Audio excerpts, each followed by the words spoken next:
Psalm 91 vers 11 sê, want hy sal sy engele aangaande jou bevel gee, om jou te bewaar op al jou weë. Gisterand ry ek om my seun te gaan haal by die werk in die Parel, en terwyl ek by een van die robots staan en wag om hom groen te word, kom 'n bakkie van agter af, en hy tref my teen 'n spoed van ongeveer 120 km/h.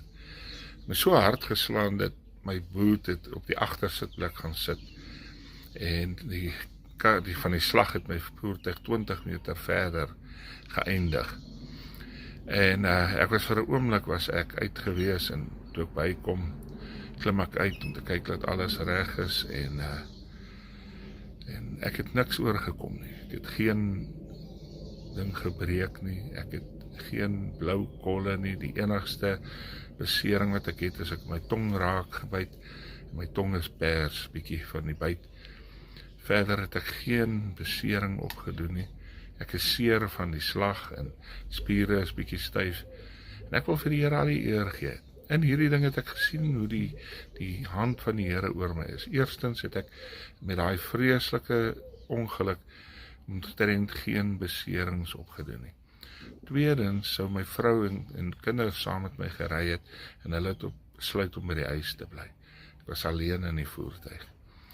En dan net vir die Here dankie sê, dat hy my beskerm het, dat hy sy engele aangaande my bevel gegee het, om my te beskerm op die pad, dat hy sy engele bevel gegee het om my te bewaar.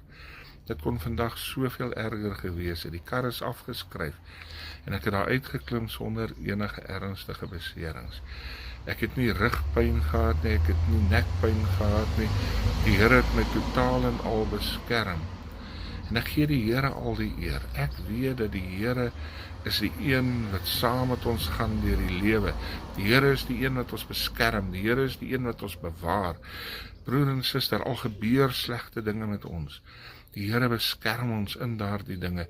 Die Bybel sê, hy sê in Psalm 23, al gaan ek deur 'n dal van doodskaduwee, ek sal geen onheil vrees nie.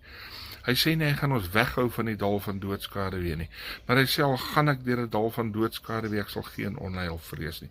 Vandag voel dit dalk vir jou, dat jy is in die dal van doodskaduwee. Weet, dat die Here is met jou, hy beskerm jou en hy draai jou daardeur.